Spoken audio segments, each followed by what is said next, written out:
Alan, my man, how we doing? Welcome to the show. Thanks for having me, Corey. Good to be here. Yeah, I want to jump right into this. I like to kind of skip through some of the small stuff. So, um, who are you, and what does your world look like today? Because I know you got a lot going on. 13 clinics, Chiro matchmakers, UAC, a lot of moving parts. Before we started recording, you're talking about all the travels and moving around you're doing lately. So, give people a little bit about who you are and kind of what's the lay of the land at the moment.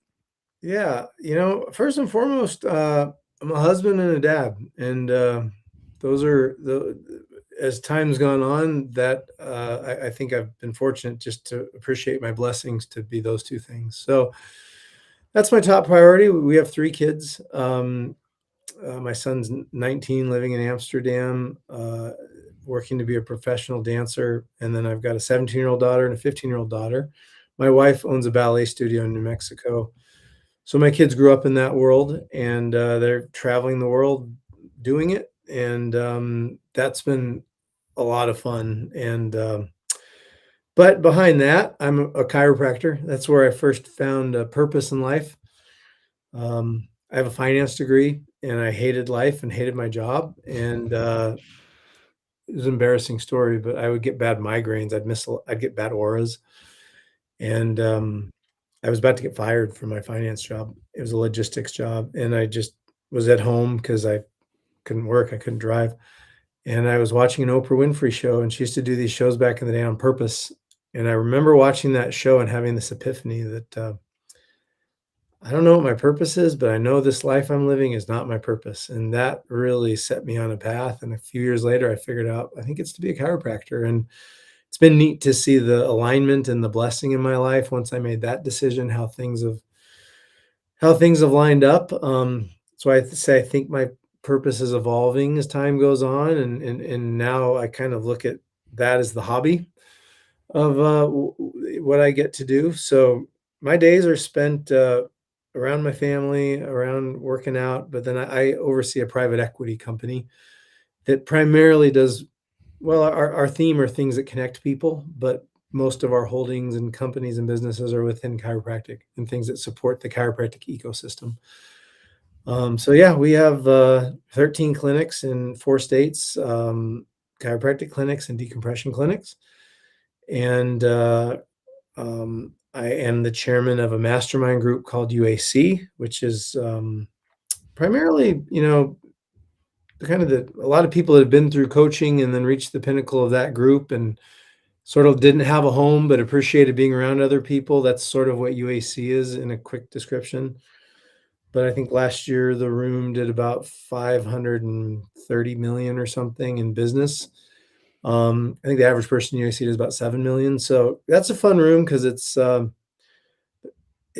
than a room in chiropractic. There's a lot of coaches. There's a lot of B2B businesses. Um, there's solo practitioners, there's group practitioners, there's every corner, there's functional specialists, there's subluxation center pediatric specialists. It's sort of the best of chiropractic. It's just what everybody has in common is they love chiropractic and they're really successful at what they've done. And so nobody's really selling people in that room. There's not a coach, it's a board run group. So it's really just this collection of great minds of people doing great things in different corners of the profession. So we put on 4 events a year. So that's a lot of fun. I've been a part of that for 13 years now. I think I've been chairman of the board for 8 or 9. And the chiro clinics, and then we have other holdings that aren't related to chiropractic. We own a gin and a vodka company called Nickel, a property company. My wife operates a dance studio in New Mexico, and then my where I spend most of my days is as CEO of Chiro Matchmakers and Ideal Team. So those are staffing companies. Ideal Team does all industries except chiropractic. Chiropractic's so quirky that we really kind of had to isolate it into our profession. So we place about 150 associates around the country each year. So I get to talk with all kinds of different practice owners, which is really cool. We also place virtual CAs and live in-office CAs. So we were doing the math on this last month, and we realized, wow, we've interviewed over 1 million people to work inside a chiropractic clinic. So we have a really unique way of analyzing what makes great teams, of hearing different, between UAC and Chiro Matchmakers, I get to see all kinds of different practices and what's working and who's successful and why and what they're doing. I think that's had a lot of give me a lot of insight. So yeah, that's I guess in a nutshell, that's sort of a high level of what I do and how it relates to the chiropractic space. Well, you gave me a lot of jumping off points there. I mean, between the remote CA thing sounds really interesting, the UAC, which we'll eventually get into, and there's a lot of you gave me a lot of things that we're going to hopefully be able to get into in terms of like what's working and what's not working. But before we get too far into some of those different rabbit holes, I'd like to pull back a little bit from I mean, you said 13 clinics, but I can't imagine that they were all successful getting to that number of 13. Oh, good question. I'm Yeah, I've wondering had like what were the lessons from the ones that didn't make it, like, and yeah, why? we've had 4 fail. And great question. A lot of lessons. I'm that person where I sort of get my revenge or the tuition I paid back by learning. And so Chiro Matchmakers was born out of my pain and frustration with clinics not working. My biggest lessons, one, I say this all the time. I don't think many people listen, but please don't open a second clinic until you can leave your existing clinic for 3 months and you come back and it's at least doing as good as it was when you left. You will save yourself so much time from a guy who's had 4 clinics fail, and so much pain and so much money you'll save if you just go take a 3-month summer off. And when you come back, if it's still running, then you got the green light to, sorry, my dog's scraping away. Then you got the green light to do it. It's really that simple. And if nobody told me that advice, but man, that's the problem is you start going and if what happens is your main practice drives the income you need to live off of, so you're using it to fund another clinic, and then when it's not open, hey Charlie, sorry about that. Is that loud? I can hear it, but it's actually more Oh, numerous than it is okay, distracting. good. Then Yeah, you're she's just fine. sweet little Shih Tzu digging away. She'll stop in a minute. Um, uh, it's a common mistake. All your energy goes in one clinic. It needs you to be there, and so you think I'm going to open another one, and you just don't realize how much of your energy it takes for that business to operate. So all of a sudden, you've got another clinic, and inevitably things don't go as well. You forgot all the time and energy and people and lessons you went into the first clinic. So now your experience and your energy is split between 2 clinics. And then if the new clinic's not doing well, you're using the cash flow from the first clinic to cover the shortages on the second clinic. And all of a sudden, neither of them are doing as well as the first clinic. And so that's a big lesson. The reason I say Chiro Matchmakers was born is I got really interested in measuring why are these clinics working and why did these fail? And I went down a long rabbit trail of behavioral assessments, of cognitive assessments, and trying to figure out why certain teams were motivated, why other teams weren't. And, everybody's heard of Myers-Briggs and Colby and DISC and Enneagram and Strength Finders. There's a lot of behavioral assessments. What I learned is there's a lot more expensive corporate suite of those that most chiropractors haven't heard of. The most popular ones are called PDP, which is what we use, the predictive index and culture index. And they're expensive. Small licenses cost around $10,000 a year on average. Bigger licenses are about 100,000. So for chiropractor hiring here and there, it's hard to access those. And private equity has bought culture index and predictive index. So you can't really sample them. And so PDP, we were able to become a representative for that for the chiropractic industry. But that particular assessment fits so well to the different roles in a chiropractic clinic. And so we've now, 8 years later, done 25,000 PDP assessments on chiropractors.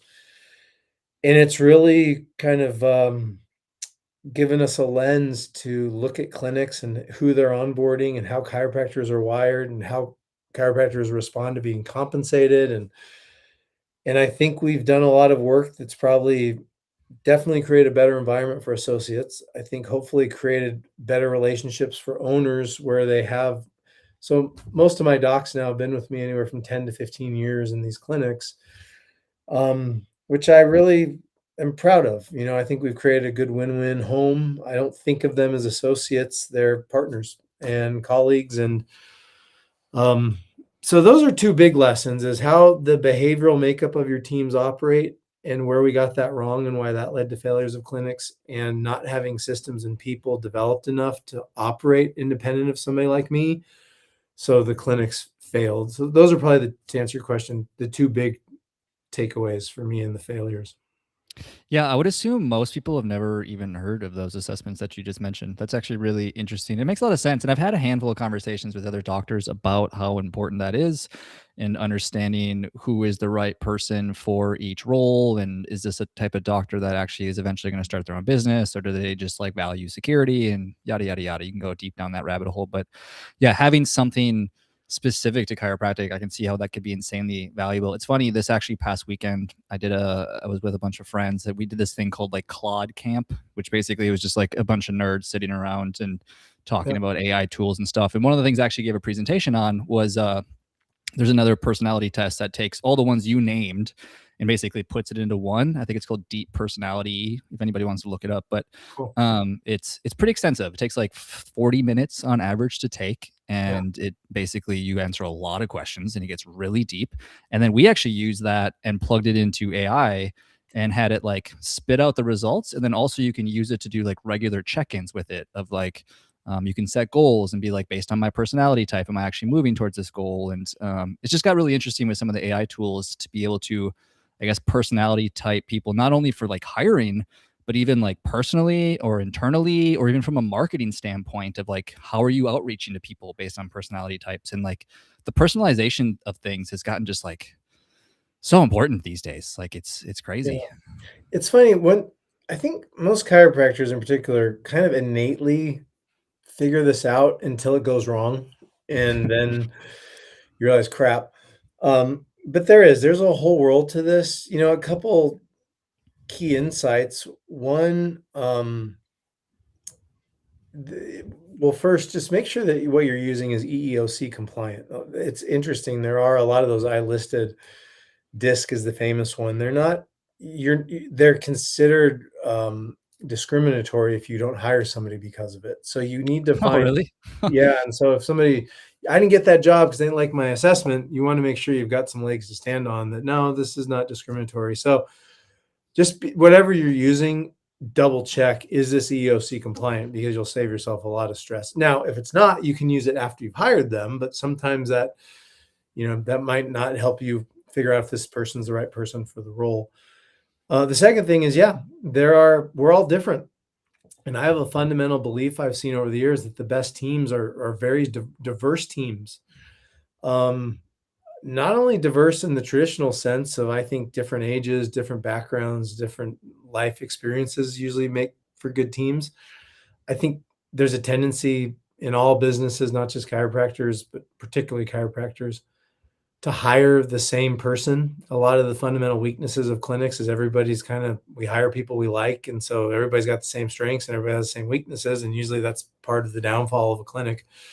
The extreme example is everybody's super detailed and analytical, and the office is great on their notes and their schedules, and clinically they're sound, but they're just languishing for new people coming in. And the other end of the spectrum is everybody's a party and outgoing and extroverted, and the office has a ton of energy, and just the back end of it's a shit show. The books are awful, the care plans aren't being followed, and so a good team has a blend of all those people and all the people in the middle. And so that's the other part of diversity, is having a behaviorally diverse group of people, because we all have our strengths and weaknesses. And if you find the person who likes being naturally, we call it the asshole trait, but they're dominant, they don't mind taking charge, they don't mind debating, they don't mind asking for the missed payment, they don't mind firing the person, they mind being the bad guy.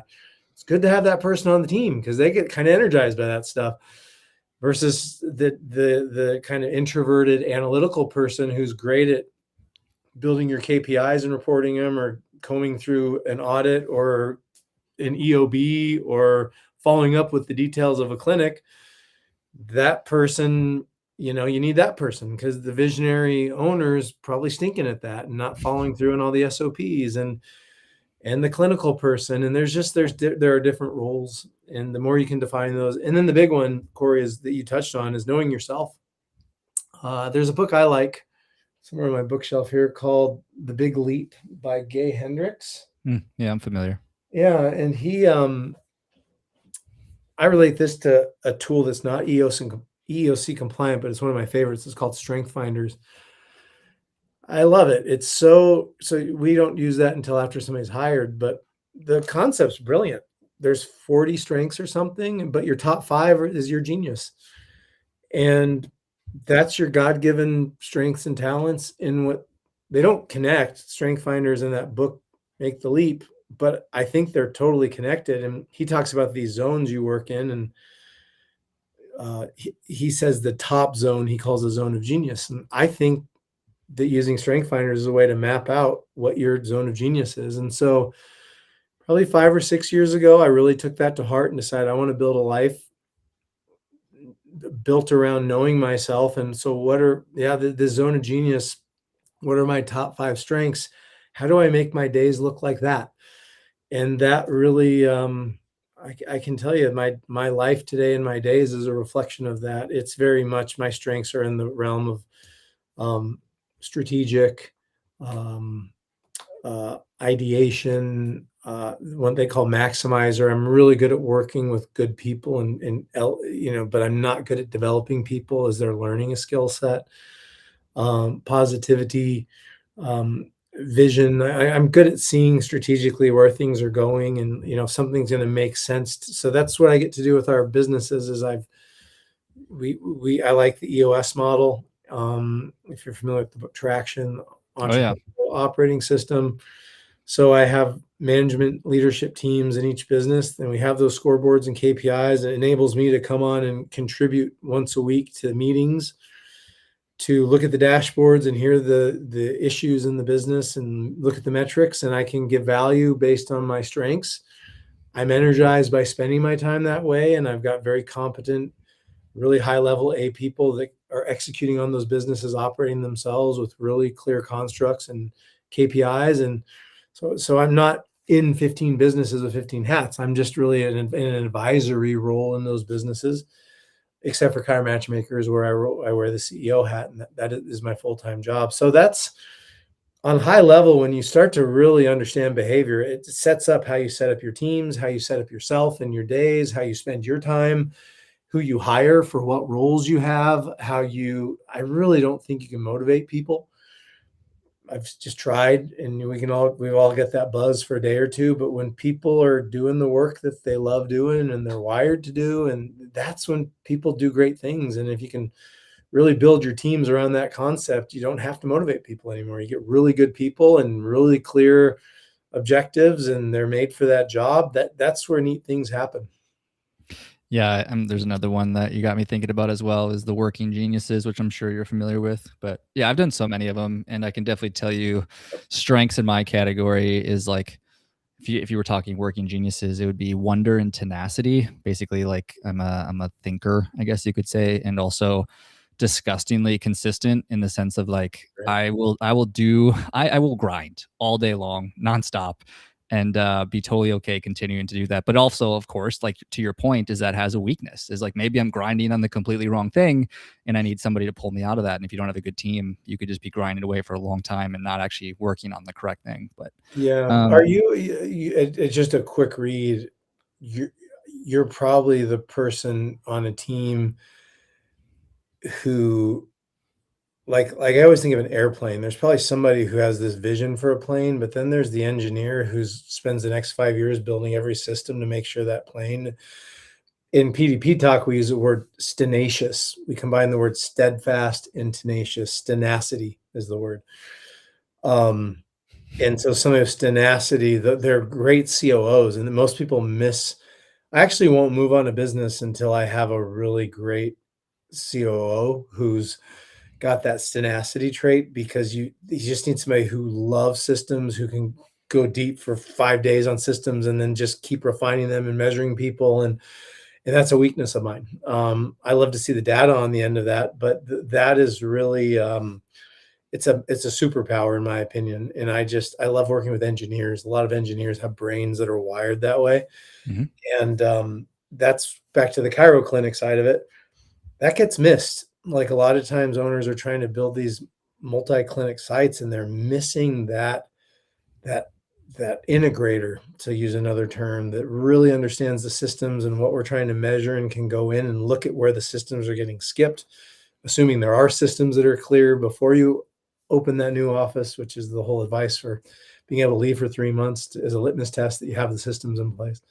Um, yeah, stuff's fascinating. And I think the longer you're around in business, the more you realize how much you need people, and any tool you can use to help understand, because chiropractors are funny. We love everybody. And a lot of times we think we can fix people. And it's like, oh, I see this thing in them I like. So you bring them on their team. And that's where a lot of my dysfunction happens. So if you can get some other data set that removes emotion, that, and you know your KPIs, and you know who you're looking for in the roles and the SOP, and when that's clear, a behavioral assessment can really just help you weed out on the front end before you even get emotionally involved in the interview with, like, let's make sure we're talking to people who already have a blueprint that are going to match potentially this role, instead of just, that's where I'd get thrown off, Corey. Was I'd love people and I'd think they were awesome, and then I just realized down the road that why are we doing this? This is not their strength at all, and I've got them in a role that's not tailored to what they love doing. Well, two things about what you just said. The first one is your read on me is incredibly accurate, because if you had any idea how much time I spend in ClickUp, which is project management, and also my Google Calendar, yeah, that's pretty spot on. And then the second thing as well is you remind me a lot of a conversation I had with this guy named Jim Donnelly. He started Restore Wellness, and then as his recent venture is actually Humanot, which is basically just like another health optimizing type clinic. But something that I learned from him, which I thought was phenomenal, was like the longer you're in business, the more you realize that you don't actually build businesses, you just assemble teams, and you essentially just find the right people for the role. And I watched him do that again and again, of like whenever he would start a new venture, he wasn't like building the business, quote unquote. He was just finding the right people to fill the roles. And Yeah. but I think it takes a long time to learn that, obviously. Yeah, it is. It's everything. And like, if somebody's really, there's just traits you maybe learn. You see, maybe it's pattern recognition. Another term I'd like to say is you start to pick up signal through the noise, and you realize really great people. It almost doesn't matter the business. It has to be inspiring to everybody involved, but that's that's that's the key. And it's the idea, the concept, for somebody who tends to be more visionary like me. That's where you can really get off in the weeds, because you get really excited about this idea of something. But if you don't have somebody like you who can start checking that, and if the systems start not making sense for that thing, you start to realize this business is, and I've gotten way down that rabbit hole with a lot of money, a lot of time wasted. So yeah, you're right. It's people. It's all people. Maybe not with AI. I mean, you've been reading about this company that did 1.2 billion in No. GLP-1s Yeah. on him and the whole AI backup. I think that's probably a little nuanced, that he kind of put together a few of the right things and was able to leverage systems that are already in place. So I don't know how scalable that is, but it is an interesting concept of like, wow, huh, where is the line on old private equity? In Silicon Valley, you'd raise 2 million and get a team of 4 or 5 of these great people I talked about, and you'd have a burn rate of a year or two. And hopefully with the 2 million, you get far enough that you could then go out for a $5 or $10 million raise to really scale the thing up. And now it's like, you can probably do this on $10,000 to $25,000 with one person.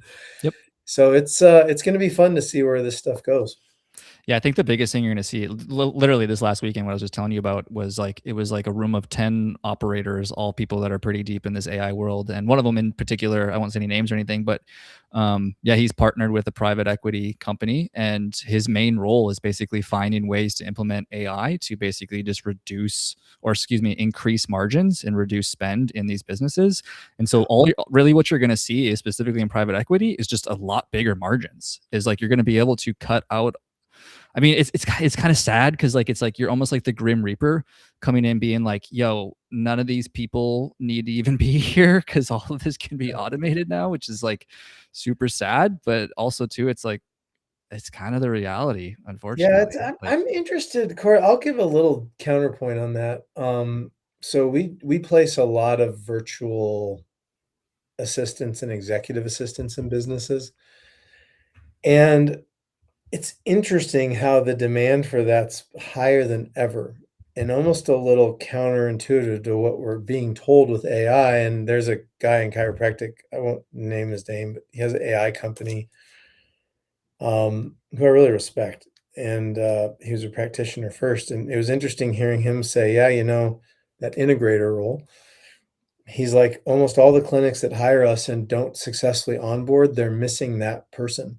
Hmm. And so, although I do think there'll be efficiencies and things will go away, but I don't know that it's as dire as people are making it sound. And I'll give you an example with our clinics. I would love to outsource our phones and our salespeople to AI. We keep trying, we keep building stuff, but man, when I'm spending anywhere from 50 to $500 to acquire a customer, I'm not leaving the last 10% up to AI. Like it's 80, 90% there, but that's my business. Like, sorry, it's not as good as my live person on the phone yet, and maybe it'll get there.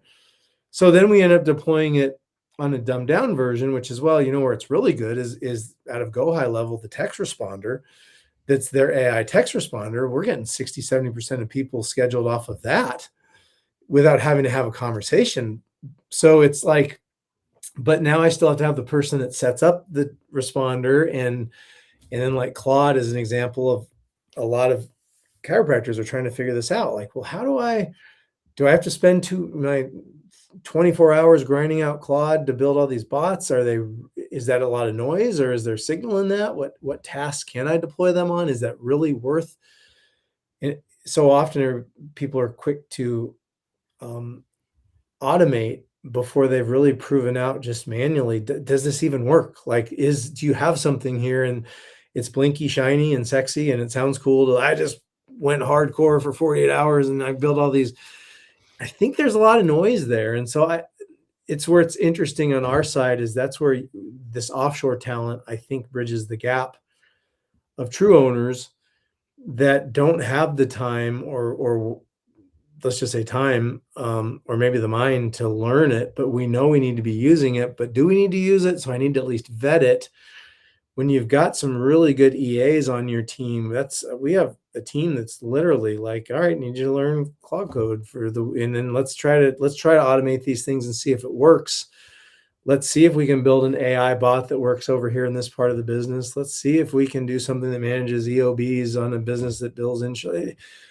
And so it's still live people in the middle of it. And that's where it's neat offshore. There's so many talented people that are this whole conversation that you can access for, let's just call it $10 an hour, that have the college degrees, that have hardcore corporate experience at companies like Microsoft and service companies like Samsung and Singapore Airlines and American Express. And we primarily hire the Philippines because there's so many more college degrees paired with real world corporate experience. And the win there is these people are making more working for these small chiropractic clinics than they ever were in their corporate jobs with cost of living, but their skill set would cost $150,000, $200,000 for a chiropractor to go hire an engineer with that kind of education background. The numbers don't work in chiropractic clinics to do that. So there's this neat hybrid, and there's an arc to it, Corey, because you can't just bring somebody on in a chiropractic clinic. They kind of have to learn the clinic. They usually have to learn the EHR system or do tasks inside of there. It's social media, or maybe it's phones, or whatever it is. Trust has to be built. They have to learn the system, learn the team. But when you bring on somebody who's this Ferrari, and once they're up to speed on the environment and the culture and the systems and everything working, then you start deploying them to go learn these things to bring efficiencies. I think that's probably the future of a lot of not just chiropractors, but these small occupational therapy, these businesses. Is it's probably the greeter and then a really high level offshore virtual person, and then AI. And I think that way you're still getting that human contact. I was at Parker and I really loved Gary Vaynerchuk's talk about it's going to go as hardcore analog as it goes AI right now. He's like, it's going to go full, like people are going to be craving human more than ever the more it goes AI. And I think this virtual person's sort of the hybrid of both worlds. And then from a practical standpoint, it's margin. When you're getting this $150,000 person for $10 an hour, you're immediately more profitable, but you've got somebody with the skill set and the past work history who can start deploying these things on behalf of the team. So That's where I think I don't know how all AI it's going to go. I think it's going to go there to some degree, but I think this really high level person in the middle of it is what's not getting talked about that really makes this thing hum, especially for true entrepreneurs. You're different. You're an operator, man. Like you can roll up your sleeves and learn that stuff and get energized by it. But a lot of the traditional chiropractic multi-clinic owners, they're visionaries and they don't have the skill set or the time to go spend the weekend learning those things. And even if they do, I'd question, is that the best use of their time? Why not find that other person who can run two steps in front of the business alongside of you? I had a mentor named Rick Sapio. He was from Dallas. Um, he passed away a couple years ago, but Mm. Rick used to talk about the best person you can hire is $100,000 master's level executive assistant if you're an entrepreneur. Like you cannot get that person next to you fast enough because they give, as the owner, they give you freedom and bandwidth. And I never could rectify the cost of that for my chiro clinics. But when I started finding these offshore teams, I'm like, this is what Rick was talking about. And now with AI on the scene, I see that whole arc playing out more than ever. Man, you're so speaking my language on so many levels. I want to circle even all the way back to what you were saying about AI completely removing people. That was actually one of the things that we landed on this last weekend, again, with all these other operators, is that the analogy that was initially brought up that I thought was just like such a great way to look at this, what you're talking about is like there's still a human in the loop. And what AI allows you to do is the 80% that sets you up for the 6-inch putt. So to your point about like if the sales call is the most important thing, which I think most people would say it is, or the sales appointment or initial day one, or whatever you want to call it, is like AI can automate most of the stuff leading up to it, but there is still a need and a desire for the human touch. And arguably, there probably always will be, right? And I think that's where you're seeing the AI. And to your point about like the efficiencies, is like, yeah, it's streamlining so much of the pre-work of like researching the person, making the connection, following up with them, whatever it is, like whatever the process is. But then yeah, there's a human in the loop on all Yeah. this stuff. And so Here's what's cool, Corey. What it's done for us is it's extended the redundancy and the longevity of our teams. Um, Particularly our CAs. I mean, for years we'd average CA, I think in the industry is 2 years. 1.5 to 2 years is how long a CA tends to stay at a job. And think of who you're traditionally hiring. You're hiring it used to be 20, now it's a $25 an hour employee. So you're competing with Starbucks. You're competing with, I mean, usually dentists are $10 above chiropractors at 35 and or paralegals. So there's this kind of space between who dentists and paralegals are hiring and who chiropractors are hiring, and then like people who might be looking to work at Starbucks or a high-end fast food restaurant or and so that's great, but typically those people, if you're making 25 and a $35 job comes along to go jump to the dental office, you're gonna leave the chiropractic office paying you 20, 25. Um, what's happening, we're seeing, is now that we have leaner workforces because we have offshore team pairing with AI, we're able to pay more to the people in the office. We're able to hire specialists back to the behavioral personality. One of the other reasons that front of office staff leave is there's parts of the job they love, usually the patient interaction, but then there's all the other stuff, the EOB, the calling the insurance company, the having to collect money, the calling follow-up calls, maybe doing the KPIs, posting on social media. Those are the things that aren't their strengths. They do it, they get burned out, and they leave. And so what we're able to do now is we find people who are behaviorally total extroverts. We just need you to greet our people and love on them and welcome them. And so now most of our CAs have been with us 5 to 7 years. damn. Um, it just really stabilized our workforce, and we can find specialists and pay them better because I don't have to have two or three. Our turnover is less, which brings stability and drives revenue for the business. Um, it's and then our offshore team are people who wouldn't care to interact with people all day. That's not their thing. They love being able to be in the data and the back end of it. And so I think back to behavior, it really, and then let's just say the other part of that is it's if somebody does leave us, we're not held hostage. Back in the day, I'd have a CA leave who knew the EHR, who knew all the patients, who knew the financing, the billing, the office systems, and we were screwed when they left. It was horrible.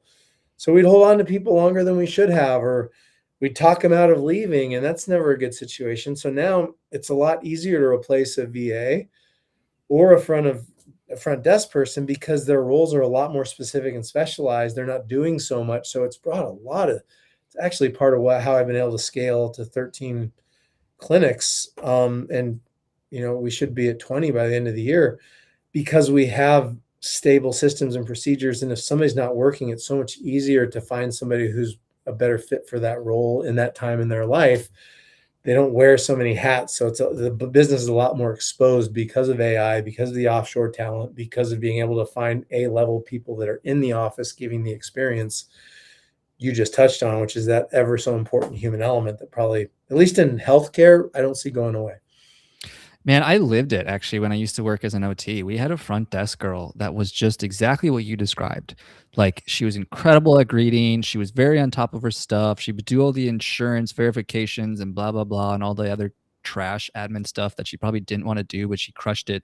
But every time we would bring somebody else in, they would fall or they would fail or they would get burnt out or they weren't good with people or whatever the issue was. So I totally see how that works out. I'm wondering, what are the top 3 things that you do give to this virtual CA? Like, what are I think I get it, but I want to hear it from you. But I think Yeah. you're saying the front desk person is more like your extroverted greeter, friendly, lovable. Maybe they hug when a new patient comes in. But then what are you getting off their plate? Like, what are the top 3 things? Yeah, there's social media is a big one.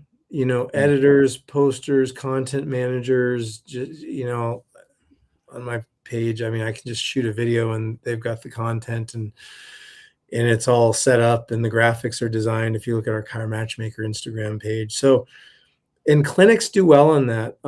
That's a sleeper that a lot of clinics organically miss is just setting the culture of your clinics, putting not your Facebook or Instagram icon at the bottom and the footer of your web page, but putting it at the top at the header to try to drive people there. So when they click on it, they get a really fast taste of, oh my gosh, they're active on this site. I get a flavor of, like me now, I look at TikTok.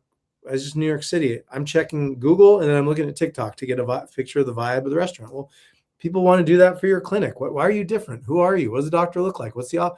So capturing a brick and mortar business that way that really sets you apart, differentiates you, captures the culture is important. And it will not only drive new business, less even new business, but what it does to keep current clients engaged. So we're really intentional to follow our clients. And now we're the people, because our VA is every day going in, liking our patients. Oh, look like a great trip, Jim, just comments. And like now it's like my chiropractor is more interactive on my page than my friends are. So that's a big category of an offshore person. Another big one is for insurance-based practices, the insurance work. Not so much billing. People can be trained to bill, but all the support to the biller. So the sitting on phone calls for verifications, putting them through whatever system they're using, uh, sorting EOBs, uploading them, auditing them, following up on things that get bounced back, both on health insurance and personal injury clinics. It's a popular category. A lot of times those are more detailed people if they're dealing with EOBs and EHR systems. So then a lot of times clinics will end up having that people build KPIs. There's different AI that tries to extract that data, and some of them do a decent job of it, but it's harder when I like metrics that look at our cost to acquire a customer and our lifetime value of a customer. And I want to know on my data collection. So a lot of those systems can't bring in the ad spends with the bank account, with the merchant account system, with the metrics from the office that day and how many new people came, how many didn't show up, what was our cost per lead, and so a lot of times a live person will be deployed to look across several different platforms to get data. That's one that is AI maybe gets better, but it's still hard to get AI to jump into multiple platforms to pull all that data and safely do that. So, but that's popular. That kind of oftentimes gets bolted in with the kind of insurance detail person. And then another big category is phones. And that's, whether it's outbound, inbound. Now what I'm seeing, because we all want to use AI, but it's always just not quite as good. So they'll deploy the AI in after hours. But whether it's inbound, it's easy to find people offshore who've done a lot of customer service for US companies. So still just having a personal person who knows your clinic, who's a real person, is valuable. So a lot of offices have us doing phone work, a lot of offices doing marketing, that maybe are starting to deploy, like if they're using a go high level, they'll use a text AI bot or a phone call. But if people aren't responding, then still being able to come over the top with a live person. And a lot of people are just still hardcore, like, nope, we want a live person calling that person 5 minutes or less after they opt into an ad. So those are probably the biggest categories. What happens is people tend to start in one of those areas, Corey, and then as an owner gets used to actually having a high level assistant, it's like, huh, I just heard about these claw bots this weekend. Can you research what that is? Or I heard I can build a website in 5 minutes. Can you go find a few of those AI things and see what that is? And so then they start sending them out in front of the business to do okay, now that you built that, can you integrate that back into our system? Yeah, no problem, because I know how the back end works. So that's sort of the progression. They usually land on one of those four things. And if they're pretty technically savvy, less the customer service roles, then they usually then start getting deployed into some of the other sort of, I don't know, what do you call it, front end AI managerial roles. What's funny you say that, man. I mean, I spend an inordinate amount of time using these tools, and I also spend just obscene amount of time figuring out how do you actually make them work in a practical way, specifically for a practice. And Yeah. exactly to your point, I can tell you, as somebody that has probably spent hundreds and hundreds of hours using these tools, is I go back to that analogy I said earlier, is like, really all they do is they set you up for the 6-inch putt. Is like, I have yet to see one that just like, you set it up, and like, whether it's like what you said, a landing page or a website or a social or a whatever phone call, name your thing, is like, I have yet to see one that just does it. And maybe it'll get there, maybe it won't, who knows.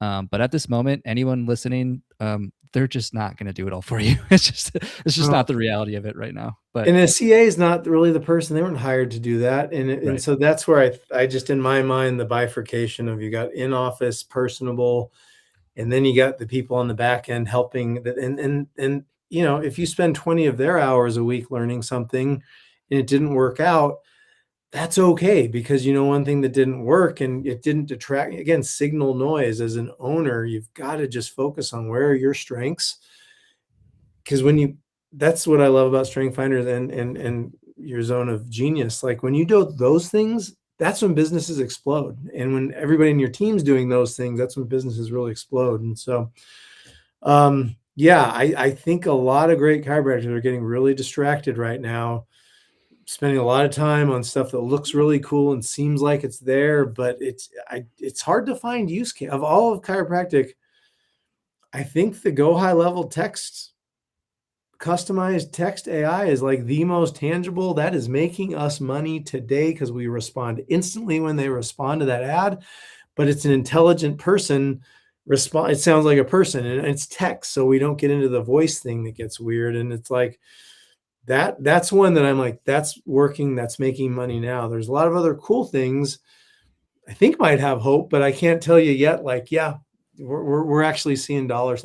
I'll tell you one personally. We average interviewing 410 people for every one executive assistant that we place. Yeah. So there's just a lot of shysters. That's probably not the right word, but there's a lot of people offshore who've learned they can make a living as a VA, and they're used to working for little bigger companies where they can kind of hide in the layers and use some automations to make it look like they're busier than they are. Mm.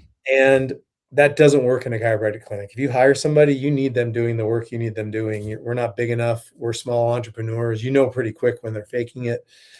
So we have to vet a lot of people, and we've figured out this formula of the right job history, family background, past VA history, cognitive ability, behavioral makeup. We've really and so we average going through about 400 people plus for each VA we place, and we're really selling.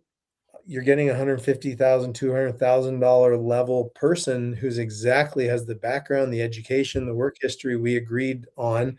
We go find that person overseas for you. Well, as this scales, it's a lot of interviews. Right now we have 20 jobs open right now times 400 interviews.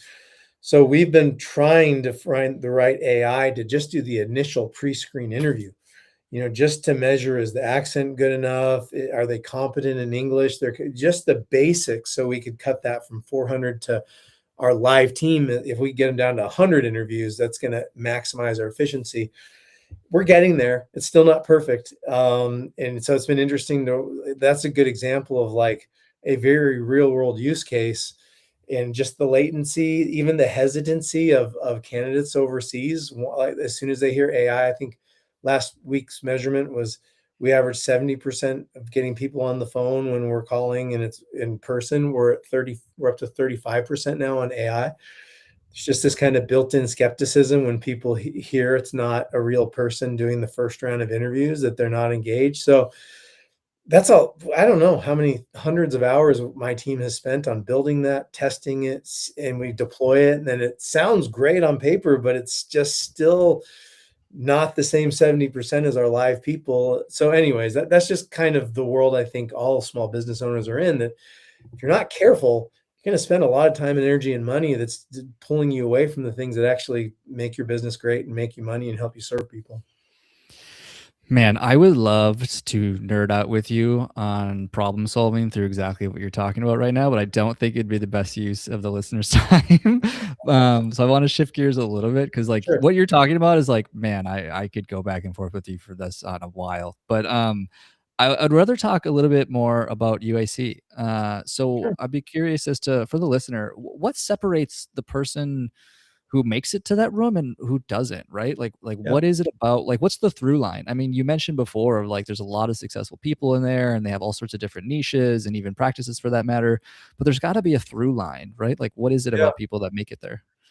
I think it's usually people who've had a level of success in what they're doing, who've then kind of outgrown a lot of times the mentors or the groups that got them up. Something happens. I had a great coach, still a great friend of mine, Dr. CJ Mertz.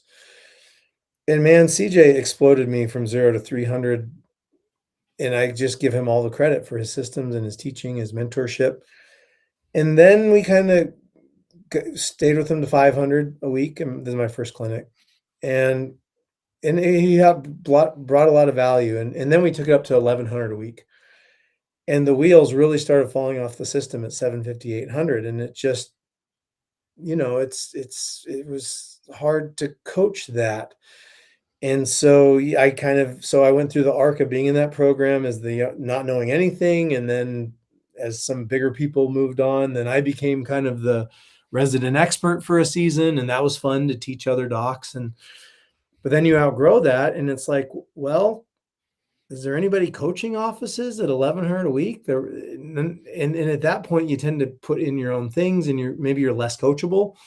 So where I was willing to follow a system, now I've got a few of my own things in here I want, and so I was lost. And when I came across UAC, it was sort of a group of people like that. And so whether they were just still in their own clinic, building a great clinic, or a lot of times people had built the great clinic and now they're on to the next phase of their career with multiple clinics or now a B2B business, kind of like you were an OT, checked it, loved it.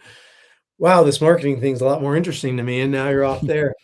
Um, so that's the typical person in UAC, and so that's what I alluded to earlier. We have like 10 different coaches in the room. There's also a neat thing that's happened in chiropractic, Corey, since my time.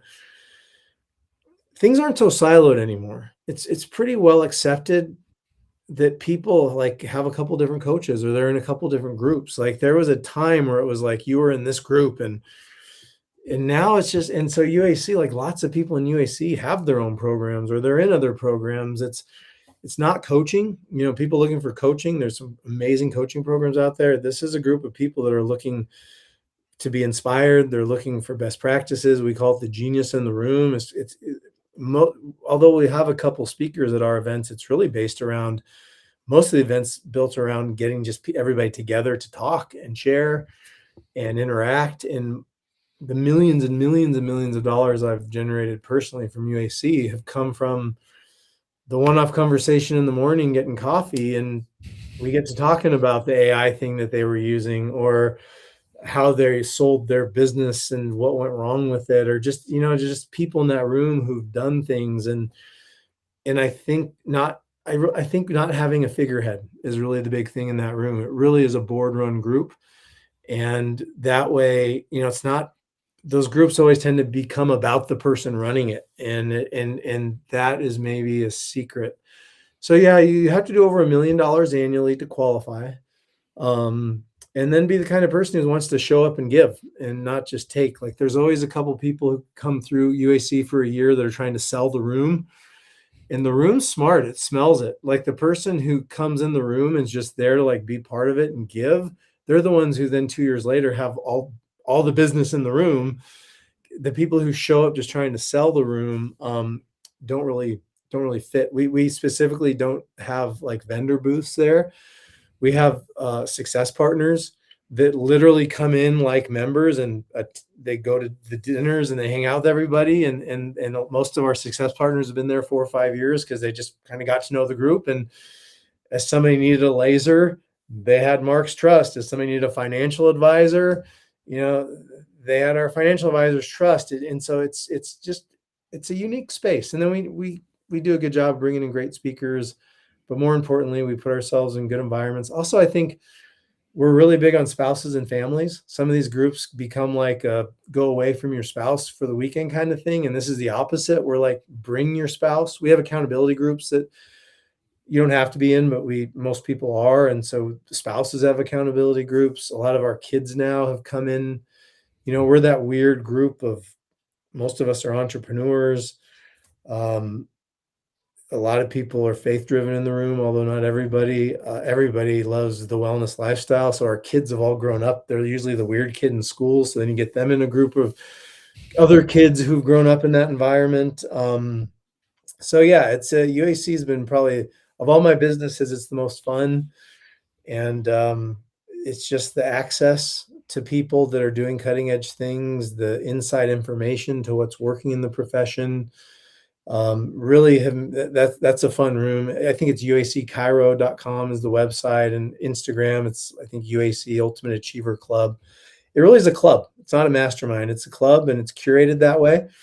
And so people refer people in that know, like, you'd love this room, come on over. It's not really like a marketing, you know, if it's not a good fit, it takes away from the whole room kind of a thing. So people can come as a guest of a member for an event to see how it is, and people know pretty quick, oh man, this is exactly what I've been looking for. Or, no, I still need to know how to build the business. And like, all right, then why don't you hire one of the coaches in the room, and then that kind of thing. So I appreciate the sentiment around not just being the figurehead of it and letting the community breathe. I actually did the same thing actually here in Austin over the past 3 years. I built a community called the Health Hustlers, which are basically just like health related entrepreneurs here in cool. Austin. And from the beginning of it, I was always like, this isn't about me, right? Like this is about you in the room who's trying to connect and trying to grow your business and find the right relationship. And that's really how I built it. And it sounds like you've done the same thing. I'm wondering though, like, to the listener who is maybe even at the 500K or not quite the $1 million mark, like what would you say to them to get to the level to be in a room like that? Is this something that like what's the common trait or the thing that they don't have that Yeah, seems to allow somebody to get to that 7 figure or even 8 figure number that just they can't seem to get question. past that plateau? Yeah, we've got a couple businesses north of 100 million now, several 20, 30 million in the chiropractic space, which always blows people's minds that there's that big businesses in chiropractic. Yeah. Um, that's a great question. I don't know if there's a common, strength finders, back to that. It's interesting. They have 40 strengths, and early on they thought, let's figure out what the top strengths are of the top CEOs. Well, guess what? It was all the strengths. What's different is they learned how to build their days around their top strengths, and it could be any Ah, combination. And I kind of see UAC as that kind of room. A lot of people, if you're at 500,000, there's usually coaching. CJ, my old coach, used to talk about Tiger Woods. I shoot I'm in like a 16 handicap in golf, so I can get advice from a lot of people. By the time you're Tiger Woods or whoever, Rory McIlroy today, there's probably 3 or 4 people that can give him advice. Um, when you're still at 500,000 in a business, there's a lot of people, a lot of things. You can find a coach, you can find a mentor who can, whether it's your pricing, your sales system, your team, your retention, your marketing, your front door, your back door, whatever it is, there's usually just some coaching to get the business up to the next level. And that's where you should spend your time in. Nobody in UAC would tell you they have it figured out, but I think they have just like, they're not, their businesses are thriving. They're not surviving. They're not looking for the coaching so much anymore. And so now they're looking for proximity, just to learn from what other people are doing. So that's, if you're still like, I've got to fix these things. If I had that problem solved, my business would go to there, then that's probably not a UAC kind of a room you need to be in. You need to find a coach at that point. Are you familiar with Benjamin Hardy? Do you know who that is? He's an No, author. No, okay. So he wrote a great book called 10x is easier than 2x. He's written a few books. Another one's I've heard called The that. Gap. Yeah. Okay, The Gap and the Gain is another one. But I just it what you said just resonated so great about like depending upon what your goal is a clarifying factor for the type of coach or the type of advice that you need. And he uses a great example how his son was wanting to get better at tennis, and he asked his son, he's like, do you want to be like a college level tennis player so that you can like get a good scholarship, or do you want to be like a professional level tennis player?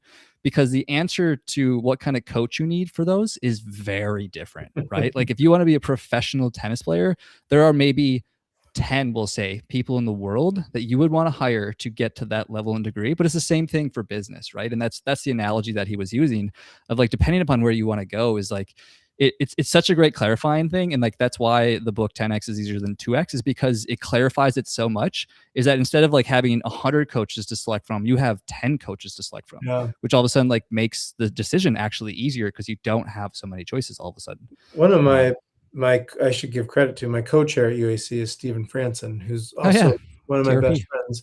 Yeah. And Stephen's a co-founder of Car Matchmakers with me as well. And Stephen's very famous and almost annoyingly so.